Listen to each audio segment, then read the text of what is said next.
जी अस्सलाम वालेकुम। I am your host Qasim Umar and आज फिर मैं अगेन आप लोगों को सिविल सर्विसेज प्रिपरेटरी स्कूल के प्लेटफॉर्म की तरफ से वेलकम करता हूं। हमारी इस जो है पीएमएस की इंटरव्यू सीरीज़ में मैं दोबारा आपको खुशामदीद कहता हूं और आज हमारे साथ हमजा मुनीर साहब हैं जिनकी 12th पोजीशन आई है ऑल ओवर द पंजाब और इनका एक्सेप्शनली हाई स्कोर है इन इंटरव्यू। तो हम इनसे पूछते हैं कि इन्होंने ये स्कोर कैसे अचीव किया। हम वन बाय वन इनसे डिस्कशन करेंगे। तो हम सबसे पहले हमजा साहब से पूछते हैं कि इनकी फीलिंग्स कैसी हैं। हमजा साहब कैसी फीलिंग्स हैं, अल्लाह कैसे फील कर रहे हैं आप? अल्लाह का लाख लाख शुक्र है। आपको पता है कि एक कामयाबी और आपकी 3-4 साल की स्ट्रगल हो, उसके बाद आपको अपना ड्रीम देखने को मिले, बिल्कुल। तो अल्फाज नहीं है मेरे पास बयान करने के लिए। सीधी सीधी बात है, आंखों में आंसू थे मेरे और मेरे वालिदैन के। बस वो खुशी बयान कर रहे थे जब ये पता तो इसमें लगा। मुझे ये बताएं कि ये तो माशाल्लाह आपकी चले फीलिंग्स होगी। Again a very warm congratulations to you. तो इसमें मुझे ये बताएं कि बैकग्राउंड आपका क्या था, आपने कहाँ से, एजुकेशन आपकी कहाँ से है, वो कितना रोल प्ले करती है, क्या इसका फैक्टर होता अच्छा, बेसिकली मैंने अपनी जो एजुकेशन है, स्कूल मेरा डीपीएस फैसलाबाद था। है? मैट्रिक मैंने यहाँ से की थी। उसके बाद मैंने पंजाब कॉलेज ऑफ साइंस से फैसलाबाद में मैंने इंटरमीडिएट किया है, एफएससी प्री इंजीनियरिंग। उसमें मैंने बोर्ड में भी पोजीशन ली थी। उसके बाद मैंने नर्स में एडमिशन लिया मैकेनिकल इंजीनियरिंग में। उसमें आप कह लें कि यूनिवर्सिटी के टाइम में पढ़ाई के साथ साथ एक्स्ट्रा करिकुलर एक्टिविटीज़ में ग्रूमिंग भी होती रही, साथ साथ सोसाइटीज़ में काम किया। काफ़ी ह्यूमन स्किल्स, इंटरपर्सनल स्किल्स सीखे। इसके साथ साथ जाते जाते यूनिवर्सिटी में गोल्ड मेडल भी ले लिया। तो माशाल्लाह। उसके बाद right now I am working FPSC as assistant director. तो आप नस्टियन है माशाल्लाह से। बिल्कुल नस्तियन है। तो नर्स से ग्रेजुएट होने से पहले पहले ही ये जर्नी शुरू कर दी थी। इस जर्नी में काफ़ी मैंने फेलियर्स भी देखे, उतार चढ़ाव थे। 20 का मैंने CSS दिया, 22 का दिया। इसके बाद अल्लाह ताला ने मुझे PMS की फर्स्ट अटैम्प्ट में एलोकेशन दिला दी। माशाल्लाह। तो अब आपके सामने हूँ। हमजा एक बहुत बड़ा इशू है, वो है एस्से से रेलेवेंट एस्से प्रेसी एक ऐसा, it's a hard nut to crack. काफ़ी ज़्यादा स्टूडेंट्स का ये इशू होता है, उनको समझ नहीं आती। एक तो बेसिक उनकी ग्रामेटिकल मिस्टेक्स होती हैं, ऊपर से फिर वो लिखते नहीं, उनको फिर राइटिंग फोबिया भी हो जाता है। तो इसमें आपकी क्या स्ट्रेटजी थी कि आपने कैसे इसके बारे में डेटा कलेक्ट किया, आपने कैसे एस्से को क्रैक किया? क्या आप समझते हैं कि एडवाइस क्या देने चाहते हैं? क्योंकि PMS just around the corner, ये ऑलमोस्ट महीना ही एक है कि इसके बाद पीएमएस अनाउंस मतलब पेपर उसके हो जाएंगे। अभी तक जो टेंटेटिव डेट्स आई हैं, तो इसमें आप क्या गाइड करेंगे कि कैसे आपने इसको क्रैक किया था? देखिए, ऐसे के लिए तो एक ही नुस्खा है कि आप लिखें, जितना ज़्यादा हो सकता है लिखें और उसको एवेल्युएट करवाएं। मल्टीपल सोर्सेज से करवाएं और अच्छे मेंटोर से चेक करवाएं, ताकि आपको अच्छा और सही फीडबैक मिले भाई आप कहाँ स्टैंड करते हैं। बाकी लिखने के साथ साथ आपने जो मटेरियल इकट्ठा करना है, आपने डिफरेंट सोर्सेज यूज़ करने हैं। आजकल आपको पता है ऑनलाइन अवेलेबल सोर्सेज काफ़ी ज़्यादा हैं। आप रिसर्च पेपर्स देखें। आपको पता है डिफरेंट कैटेगरीज में आपको एग्जामिनर पूछता है। एजुकेशन की कैटेगरी में पूछ लेगा, आपको फ्रीडम ऑफ स्पीच की कैटेगरी में पूछ लेगा, या आपको डिफरेंट टेक्निकल कैटेगरीज में जा सकता है। आपने करना क्या है, आपने हर कैटेगरी को लिस्ट डाउन कर लेना है। उसके बाद आप उसके प्रीवियस पेपर्स देखें ऐसे के, आप उसकी सब कैटेगरीज बनाएं कि एग्जामिनर कौन कौन से डायमेंशन पूछ रहा है। ठीक है। आप उस डायमेंशन पे पर्टिकुलर रिसर्च करें, प्रॉपर 1-2-3 ऐसे तैयार करें। उस डायमेंशन के अंदर 2-3 ऐसे तैयार कर लें और उन ऐसे की प्रॉपर, अगर टाइम नहीं है, उनकी आप आउटलाइन बना लें, ताकि आपके पास रफ सा एक आइडिया हो कि भाई अगर इस तरह का कोई ऐसे आता है इस टॉपिक पे, या इससे रेलिवेंट कुछ समहाउ करीब करीब कोई टॉपिक आता है, तो आपने इसको किस तरह टैकल करना है। तो इन द एंड यही है कि आप अपना जो नॉलेज बेस है उसको स्ट्रॉन्ग करें, ताकि आपको एग्जामिनर किसी भी डिमेंशन से पूछ ले, किसी भी मेन टॉपिक के अंदर से आपको उसको एड्रेस करना आता हो। दूसरा ये कि जब आपने क्या कहते हैं इस ऐसे की तैयारी करनी है, आपने एवेल्यूएशन लाजमी करवानी है। अपने क्या कहते हैं जो एग्जामिनर ने पूछा है, आपने जो ऐसे के अंदर उसने टाइटल है, उससे आपने बिल्कुल डाइविएट नहीं करना। क्योंकि पिछले सालों में जो मैंने खुद अपनी जर्नी के दौरान ऑब्जर्व किया है, कैंडिडेट ज़्यादा फेल इसलिए हो रहा है कि उसको आता तो बहुत कुछ है, लेकिन वो लिखता इरेलीवेंट चीज़ें हैं जो एग्जामिनर ने बिल्कुल मांगे नहीं होती, तो वो इससे काफ़ी नुकसान होता है। तो आपने कोशिश करनी है, बेशक आपको थोड़ा आता हो, लेकिन लिखना आपने रेलिवेंट है बिल्कुल। और इसी में ही आप बिगनर लेवल को क्या एडवाइस करेंगे? अभी कुछ लोग हैं जिन्होंने अभी CSS ने बिल्कुल स्टार्ट किया है, PMS का जर्नी स्टार्ट किया है, तो उनको क्या एडवाइस करेंगे आप? उनके लिए ये है कि आप बिल्कुल बेसिक से शुरू करें। आप अपनी ग्रामर को सबसे पहले फ्लॉलेस करें। आप सेंटेंस स्ट्रक्चर, अपना सेंटेंस मेकिंग से शुरू करें। आप पहले आप सेंटेंस लिखें प्रॉपर, फिर बड़े सेंटेंसेस की तरफ जाएं। उसके बाद आप पैराग्राफ राइटिंग की तरफ आएँ। एक लैडर है ना, स्टेप बाय स्टेप चले, सेंटेंस टू पैराग्राफ, फिर आप ऐसे की तरफ आएँ। वो फिर ताकि आपका ऐसे जो है आपकी राइटिंग जो है वो ग्रामर फ्री हो, ग्रामर में मिस्टेक ना हो, फ्लॉलेस हो और आपका स्ट्रक्चर के कोई इश्यूज ना हो। इसके बाद आपको कह रहे रेलिवेंसी की जो बात आती है वो तो फिर इन सारे स्टेप्स के बाद आती है। तो अच्छा, इसी में ही फिर हमें चले, ये तो बहुत शुक्रिया आपका कि आपने हमें इन दोनों के बारे में समझा दिया कि ऐसे जो है उसको कैसे आपने क्रैक करना है, कि आप फैक्ट बुक बनाएं अपनी और बिगनर लेवल हो डेली बेसिस पे वैल्यूएशन कराएं। वो एक इम्पॉर्टेंट चीज़ है जो ऑब्वियसली उनको फ़ायदा देगी क्रैक करने में CSS में, PMS में भी। और प्लस मुझे आप फिर ये बताएं कि इस्लामियात के लिए आपने कैसे तैयारी की थी? इस्लामियात का एक बड़ा मिथ बनी हुई है कि जी इस्लामियात में भी लोग फेल हो जाते हैं, उसमें रेफरेंसेस करने हैं आपने, कैसे करने हैं, तो इस्लामियात के पेपर में आपकी क्या स्ट्रेटेजी थी? इस्लामियात के पेपर में जी मैंने जो किया था, सबसे पहले मैंने अपना बेसिक सारा सिलेबस कवर किया था। ठीक है। सारे टॉपिक्स, सारे जो आपके कह लें कि सीरत के ऊपर हैं या इस्लाम के बिल्कुल बेसिक आइडियाज़ के ऊपर जो टॉपिक्स हैं, सारे इनके मैंने नोट्स बना लिए थे। बेसिक नोट्स हो गए हैं। इसके बाद जो आपको बताया वर्सेस वगैरह लिखनी पड़ती थी आपको, अगर आप गुड मार्क्स लेने हैं आपने आयात लिखनी है, और मैंने आयात अरबी में तैयार की थी, अरबी में ही लिखी थी। अब मैंने ये किया था कि डिफरेंट, जिस तरह मैंने ऐसे में किया, टॉपिक्स बना लिए, अकाउंटेबिलिटी फॉर एग्जांपल क्या टॉपिक है, या इसके ऊपर मैंने 2-3 आयतें अरबी में और अहादीस मैंने लिख के अपने नोट्स बना के याद की थी। अपने दीवार, कमरे में अपने दीवार पे लगा ली। जब भी सोते उठते बैठते आपको जब नज़र पड़ती है, आप देखते हो, तो आपके सबकॉन्शियस में भी वो माइंड इंग्रेव हो जाती है। तो इस तरह मैंने आयात वगैरह कोई कह लें कि 40-50 के करीब आयात रेलिवेंट जो टॉपिक्स हैं, ऐसे नहीं कि ये बिल्कुल ही याद कर लो, आपने टॉपिक वाइज याद करनी है। अकाउंटेबिलिटी के ऊपर कर ली, कंसल्टेशन के ऊपर मैंने आयात याद की हैं। तो इस तरह जब आप क्वेश्चन को टैकल कर रहे हो, आपने एक आर्ग्यूमेंट बनाया, आपको उस आर्ग्यूमेंट को सपोर्ट करने के लिए एक आयत या हदीस का कोई रेफरेंस हो, तो आपका कह लें कि आपको मार्क्स में 10 से 20 नंबर का फ़र्क पड़ जाए। तो हमजा इसी में ना एक और इशू बना हुआ है कि मार्केट में काफ़ी टीचर्स कहते हैं जी आपका 12 साइड्स का क्वेश्चन का आंसर हो, 20 साइड्स का हो, 15 साइड्स का हो। ये एक बहुत ज़्यादा स्टूडेंट्स के लिए इशू बना हो कि क्वांटिटी का वर्ड ऐड करते रहते हैं। तो इसमें आपकी क्या ओपिनियन है? ये देखें, ये बिल्कुल इरेलीवेंट बात है।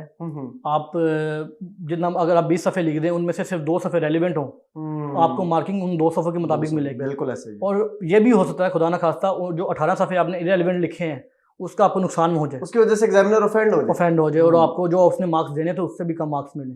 तो आपको लिखना वही है जो उसने पूछा है, और बिल्कुल रेलिवेंट लिखें। बेशक 6 सफ़े लिखें, बेसिक 6 सफ़े होते हैं, 6 से 7 सफ़े आप लिख लें, काफ़ी है। रेलिवेंट लिखें, इससे ज़्यादा लिखने की ज़रूरत ही नहीं है। ठीक है। बाकी आपने रेलिवेंसी रखनी है और आपने आयात वगैरह आपने लाजमी लिखनी है। तो हमजा साहब 6 साइड्स या 6 pages? 6 sides meaning there by 3 pages. 3 to 4 pages तक आप ज़्यादा लिख सकते हैं, आपकी लिखाई की साइज पर डिपेंड करता है। अक्सर की लिखाई छोटी है तो वो 6 सफ़े से ज़्यादा नहीं जा पाते। मैंने ऐसे स्टूडेंट्स भी देखे जिन्होंने 5-5 सफ़े के लिख के 80-80 तक स्कोर भी लिया हुआ है। तो वो उनसे जब भी डिस्कस करें तो यही था, यार रेलिवेंट लिखा है, जो पूछा था एग्जैक्टली वही लिखा है। चलिए हमजा साहब, थैंक यू। हमें आगे बताएंगे कि पाकिस्तान अफेयर्स की तैयारी कैसे की थी? लास्ट टाइम का जो PMS हुए, इसमें मैंने काफ़ी लोगों के देखे पाक अफेयर में स्कोर इतना ज़्यादा नहीं है, तो उसमें आपकी क्या स्ट्रेटेजी थी, कैसे आपने उसकी तैयारी की? इस पाकिस्तान स्टडीज़ के लिए बेसिकली सबसे पहले तो मैंने अपनी फाउंडेशन बनाई थी, क्योंकि आपको पता है मैं इंजीनियरिंग बैकग्राउंड से हूँ, तो इतना इस साइड पे आने के लिए मुझे एक्स्ट्रा स्ट्रगल करनी पड़नी थी। तो इसके लिए मैंने ट्रैक टू पाकिस्तान सबसे पहले प्री पार्टीशन के लिए पढ़ी। ठीक है। अब पोस्ट पार्टीशन के लिए फिर मैंने हामिद खान की बुक पढ़ी थी, कॉन्स्टिट्यूशनल हिस्ट्री ऑफ पाकिस्तान तक के। उसके बाद जब मैंने पढ़ लिए, मैंने यूट्यूब वीडियोस मैंने वो ज़्यादा लेक्चर्स देखे हैं यूट्यूब के ऊपर, डिफरेंट अकेडमीज़ के हो गए, नहीं तो वैसे किसी यूनिवर्सिटीज़ वगैरह के लेक्चर्स अवेलेबल थे यूट्यूब पे ऑनलाइन, वो देखे हैं। साथ साथ कोई भी टॉपिक है, for example Indus water treaty है, इसके ऊपर कोई रिसर्च आर्टिकल वगैरह हैं वो देखे हैं। पास पेपर्स के क्वेश्चन निकाल के देखें भाई क्या कौन सी डिमेंशन पूछ रहा है, वो चीज़ मैंने नोट डाउन करता गया हूँ, अपने नोट्स बनाता गया हूँ। इन दी एंड आके फिर एंड पे मैंने सिर्फ अपने नोट्स रिवाइज किए। एक और इम्पॉर्टेंट सब्जेक्ट है PMS का, दैट इज GK। आपको पता है कि 100 मार्क्स का वो जो है MCQs पेपर है, नेगेटिव मार्किंग भी है 0.25 की। तो ये स्टूडेंट्स के लिए एक तो जो है मेजरली ऐसे बहुत ज़्यादा इंपॉर्टेंट रोल प्ले कर रहा था, दूसरा GK। तो GK के लिए आपकी क्या स्ट्रेटेजीज थी, उसको आपने कैसे क्रैक किया? GK के लिए ये है कि आपने डेली बेसिस पे कुछ ना कुछ अपने अंदर ऐड करनी है वैल्यू। ठीक है। आपने कोई हो जो करंट अफेयर हो जाए, फॉर जैसा मेरी एग्जांपल है, मैं डेली करंट, मैंने अपने गूगल डॉक के अंदर मैंने फाइल्स बनाई होती हैं, मैं डेली के करंट अफेयर्स जो इंपॉर्टेंट इश्यूज हैं या जो भी हाईलाइट्स हैं वो मैं नोट कर जाता था। इस डेट पे ये हुआ है, इस डेट पे ये हुआ है। जो इंपॉर्टेंट आपके इश्यूज वगैरह होते हैं या कोई न्यूज़ है इस तरह की चीज़ में, ये तो हो गया करंट अफेयर्स के लिए, क्योंकि जीके के अंदर आपको पता है करंट अफेयर का भी मेजर पोर्शन होता है, बिल्कुल उसका ये इस तरह कवर किया था। बाकी आपको कह लें कि फैक्ट बुक्स बनाई मैंने अपनी, मैंने जहांगीर इंसाइक्लोपीडिया से काफ़ी हेल्प ली थी।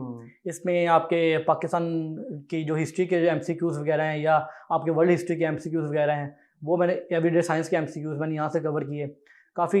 इस तरह मैंने करते करते मैंने अपनी कह लें कि हर एक MCQs बैंक बनाया था। हाँ जी बिल्कुल। उसके साथ साथ साथ मैंने पाकिस्तान अफेयर्स के MCQs हैं, पाक MCQs से या ऑनलाइन जो वेबसाइट अवेलेबल हैं, क्योंकि जिसने ऑलरेडी एक मेहनत की हुई है, आपको टाइम इज शॉर्ट, आपने स्मार्ट वर्क करना है, आप उसको यूटिलाइज करें। इसके साथ साथ मैंने पास पेपर्स को, कोई जितने भी PMS के लास्ट पास पेपर्स हैं जीके के, वो सब मैंने अपने सामने रखे, तो उनके फिर मैंने डायमेंशंस देखी भी कहाँ कहाँ से पूछ रहे हैं, उनको मैंने एड्रेस करने की कोशिश की थी, considering MCQs in my mind कि MCQs मैंने कैसे कैसे आ सकते हैं। तो अल्लाह का शुक्र है, बस वो जीके भी पास हो गया। थैंक यू हमजा साहब, बहुत शुक्रिया। तो हमजा साहब, हमारा नेक्स्ट क्वेश्चन ये है कि ऑप्शनल सब्जेक्ट कितना ज़्यादा इंपॉर्टेंट रोल प्ले करते हैं एक इंसान की सिलेक्शन में, और आई होप आपसे ज़्यादा इसको कोई बेहतर एक्सप्लेन नहीं कर सकता, तो ऑप्शनल सब्जेक्ट कितना ज़्यादा इंपॉर्टेंट रोल प्ले करते हैं एक इंसान की एलोकेशन में? देखिए, आज मैं आपके सामने बैठा ही अपने ऑप्शनल्स की वजह से, जो सीधी सी बात है, और PMS में खास तौर पे आपके CSS में भी, लेकिन PMS में आपके जो ऑप्शनल्स हैं वो मेक और ब्रेक वाली सिचुएशन होती है आपके लिए। आप देखें कितने ज़्यादा अनरिकमेंडेड बच्चे रह गए हैं, आपने उनके ऑप्शनल्स में अच्छा स्कोर नहीं है। जो बंदे जिन्होंने की एलोकेशन हुई है, जिसकी भी आप DMC निकाल के देख लें, किसी ना किसी ऑप्शनल में या मल्टीपल ऑप्शंस में उन्होंने एक्सेप्शनल स्कोर किया हुआ है। तो ऑप्शनल्स आपको एलोकेट करवाएंगे, कंपल्सरी तो आपको करने हैं। एलोकेशन आपको जो फाइनल चाहिए या अच्छी पोजीशन चाहिए आपको, वो आपके 100% आपके ऑप्शनल्स पर डिपेंड करता है। आपके ऑप्शनल क्या थे सर? मेरा ऑप्शनल्स थे physics, political science and business administration. Physics में आई होप आपका एक्सेप्शनली बहुत ज़्यादा माशाल्लाह अच्छा स्कोर है, दैट इज़ अराउंड 92। तो उसकी तैयारी के लिए काफ़ी क्या मतलब आपके सोर्सेज थे? काफ़ी इश्यूज हैं स्टूडेंट्स के माइंड में कि फिजिक्स ऑप्ट करें भी कि ना करें, और अगर कर भी लें तो फिर उनको टीचर नहीं मिलते, तो उसके सोर्सेज क्या थे आपके? फिजिक्स के सबसे पहले तो मैंने वही जो ट्रेडिशनल तरीका होता है, मैंने पास पेपर्स निकाल के देखा कि भाई क्या मैं इसे कर सकता हूँ कि नहीं कर सकता हूँ। तो आपको पता है इंजीनियरिंग बैकग्राउंड से मेरा ताल्लुक है, उसके साथ साथ मैंने मैट्रिक में और FSC में भी फिजिक्स पढ़ी थी। तो मैंने जब क्वेश्चंस वगैरह देखे, मैंने कहा यार मैं थोड़ी सी मेहनत करके मैं इस सब्जेक्ट में अच्छा स्कोर कर सकता हूँ। तो फिर मैंने जो इनकी रिकमेंडेड बुक्स थी, वो तकरीबन सारी रिकमेंडेड बुक्स, हेल्डे रेजनिक वॉकर की हमें यूनिवर्सिटी में भी पढ़ाई जाती है। बिल्कुल, इस बुक से काफ़ी मैंने फ़ायदा उठाया है। उसके साथ साथ आपके डिफरेंट टॉपिक्स हैं, क्वांटम फिजिक्स के लिए जो आपकी कह लें कि थर्मोडायनेमिक्स के जो टॉपिक्स हैं, उनके लिए पर्टिकुलर बुक्स, सिर्फ सेक्शंस पढ़ने, पूरी किताब नहीं पढ़नी। तो रेलिवेंट चीज़ें मैं वहाँ से उठाता गया, अपने नोट्स बनाता गया। साथ साथ फिजिक्स में आपको, जैसे आपने मेंशन किया कि अच्छा टीचर नहीं मिलता, अवेलेबल नहीं है मार्केट में, तो आपने करना क्या है, देखें world is open for you, आप ऑनलाइन सोर्सेज देखें। मैं आलोक पांडे के लेक्चर्स सुनता रहा हूँ यूट्यूब पे, काफ़ी उन्होंने मेरी हेल्प की उस लेक्चर्स में, क्रेडिट गोज टू हिम, सीधी सी बात है। अच्छा, उनके कॉन्सेप्ट, आपके कॉन्सेप्ट वो अच्छे तरीके से क्लियर कर देते हैं। और भी आपके कह लें कि MIT की वीडियोस भी हैं आपके पास, बहुत ज़्यादा ऑनलाइन आपके पास मटेरियल मौजूद है। आपने करना ये है कि कॉन्सेप्ट क्लियर हो, एग्जामिनर आपको अगर बात घुमा के पूछता है तो आप उसको टैकल कर सकें।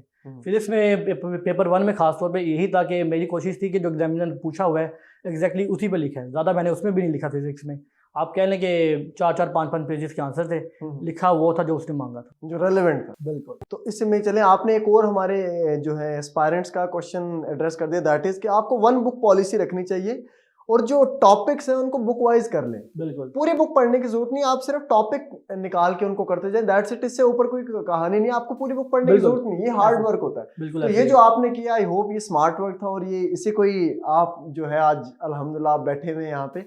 तो सेकंड आपका ऑप्शनल कौन सा था सर? सेकंड मेरा ऑप्शनल पॉलिटिकल साइंस। उसके सोर्सेज बताएंगे। उसके सोर्सेज जो रिकमेंडेड बुक्स हैं वही थे, वेस्टर्न पॉलिटिकल फिलोसफर्स, उसके साथ वर्ल्ड कॉन्स्टिट्यूशन बकेल है, उसके साथ साथ रोजेंसल की जो मुस्लिम फिलोसफर्स की बुक है वो, उसके साथ साथ जो जर्मन या फ्रेंच कॉन्स्टिट्यूशन वगैरह हैं, इनके लिए मुझे बुक्स में से नहीं मिल रहा था, तो फिर मैंने ऑनलाइन सोर्सेज से आर्टिकल्स वगैरह पढ़े, तो उधर से काफ़ी हेल्प हुई। पाकिस्तान के लिए जो पाकिस्तान की हिस्ट्री की बुक्स हैं वो पढ़ी, उसके अलावा कॉन्स्टिट्यूशनल हिस्ट्री तो पाकिस्तान अफेयर्स में कवर कर ही ली थी। और ट्रैक टू पाकिस्तान से भी मुझे काफ़ी हेल्प मिली थी। ओवरऑल मेरी कोशिश ये थी कि मेरे कॉन्सेप्ट सारे क्लियर हो जाएं। उसके साथ साथ आपको मैंने तैमूर रहमान सर हैं, उनके यूट्यूब पे काफ़ी लेक्चर्स अवेलेबल हैं, वो उनसे मैंने काफ़ी अपने कॉन्सेप्ट्स क्लियर करने के लिए, क्योंकि आपको पता है इंजीनियरिंग का मेरा बैकग्राउंड था तो मुझे तो कुछ पता नहीं था इसका, उनको क्लियर करने के लिए, कॉन्सेप्ट्स को क्लियर करने के लिए मैंने उनसे काफ़ी लेक्चर्स से हेल्प ली थी।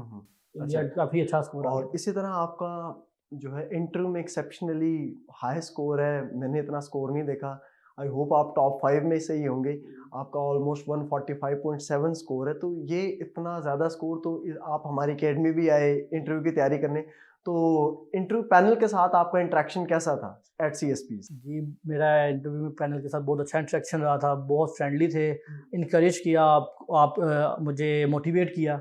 उधर वो मुझे डिस्करेज तो बिल्कुल ही नहीं किया उन्होंने कि भाई अगर आपका इंटरव्यू इस तरह का होगा। उन्होंने मुझे मेरे वीक पॉइंट से उनको एड्रेस करने का कहा कि भाई ये आपके पास वीक पॉइंट्स है और इतना टाइम है आपके पास, आप इसके ऊपर वर्क कर सकते हो। मैंने बेशक उनकी जो एडवाइस है उस पर मैंने अमल किया और आप रिजल्ट आपके सामने है। जो इंटरव्यू पैनल था जो उधर PPSC में, उसके साथ आपका इंटरेक्शन कैसा था? मतलब क्या क्वेश्चंस थे वहाँ पे? आपको कहीं पे आपको लगा कि मैं डाउन होने लगा हूँ, कहीं पे one moment up one moment down, तो ये इस तरह की सिचुएशन को इस तरह कैसे टैकल किया? हर एक सवाल के साथ जो आ रहा था पैनल की तरफ से अप डाउन हो रहे थे।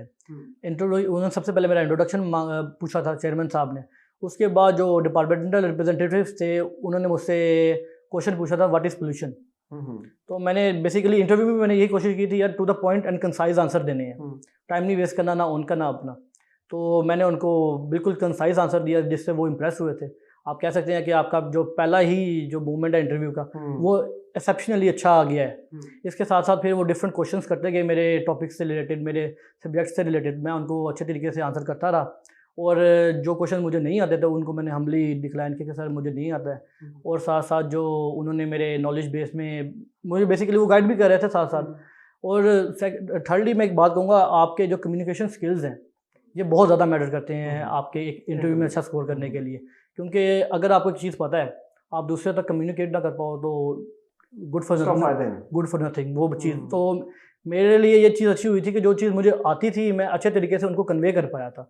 और उनको शायद मैंने पैनल मेरा इसी वजह से इम्प्रेस भी हुआ था और कि बच्चे के कम्युनिकेशन स्किल्स अच्छे हैं, ये अच्छे तरीके से अपनी बात को समझा पा रहा है। और 2-3 मैंने एजुकेटेड गेस्ट लगाए थे, वो भी उनसे मेरे ख्याल से इम्प्रेस हुए थे। तो इन दी एंड अच्छा एक्सपीरियंस था मेरा interview. Again thank you sir. तो हमजा साहब, हमें आप ये बताएंगे, फाइनल एडवाइस हमारे एस्पायरेंट्स को दे दें कि जी अभी PMS होने वाला है तो उनको आप क्या एडवाइस करेंगे कि क्या अभी भी वो किताबों के अंदर खुबे रहें, नई नई किताबें ला के उनको पढ़ते रहें, या यूट्यूब सोर्सेज ये वो, तो उनके लिए भी आपकी क्या एडवाइस होगी कि फाइनल स्टेज के ऊपर उनको क्या करना चाहिए? अभी देखिए टेंटेटिवली महीने से कम रह गया है एग्ज़ाम के लिए, तो आपको बुक्स वगैरह की तरफ जाने की और एडिशनल नॉलेज गेन करने की भी अभी बिल्कुल ज़रूरत नहीं है। आपके लिए नेगेटिव साबित हो सकता है।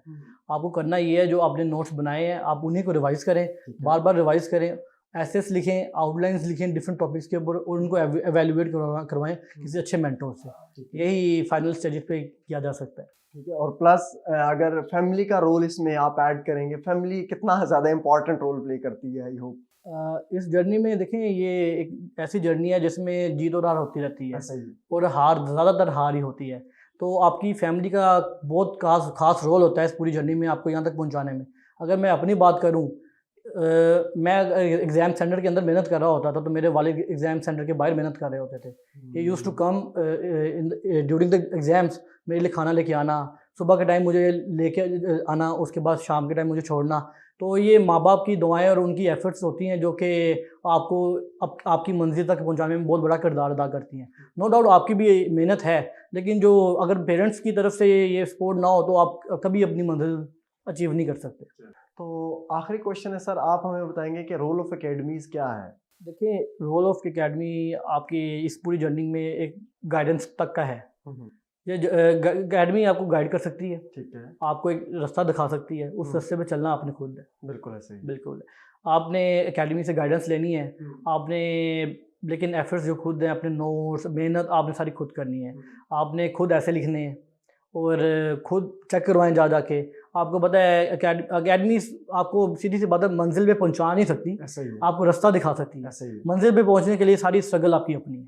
चलें सर, थैंक यू, बहुत शुक्रिया बहुत बहुत अगेन, थैंक यू। तो एस्पायरेंट यहाँ से देखिए, आपने अक्सर देखा होगा कि मैं जितने भी क्वालिफायर्स हैं उनसे सेम लेवल के क्वेश्चंस कर रहा हूँ, कोई क्वेश्चन चेंज नहीं किया। तो इससे आप लोगों को बताने का मकसद ये है कि आप लोगों को समझ आए कि कहाँ पे कौन लीड कर रहा है, कहाँ पर कौन लैग कर रहा है। और प्लस आपको एक और ये हम इस CSPs के प्लेटफॉर्म से समझाना चाह रहे हैं कि एकेडमीज आपको एक रास्ता दिखा रही हैं, प्लस आपकी इवैल्यूएशंस के लिए हम बैठे हुए हैं। तो आप उसी के साथ लेकर चलें, इंस्टेड ऑफ के completely relying on the academy आपको एक पाथवे प्रोवाइड करिए और उसको यूज करके आप आगे चल सकते हैं। Again thank you very much. इंशाल्लाह नेक्स्ट इंटरव्यू में फिर आप लोगों के साथ मिलते हैं।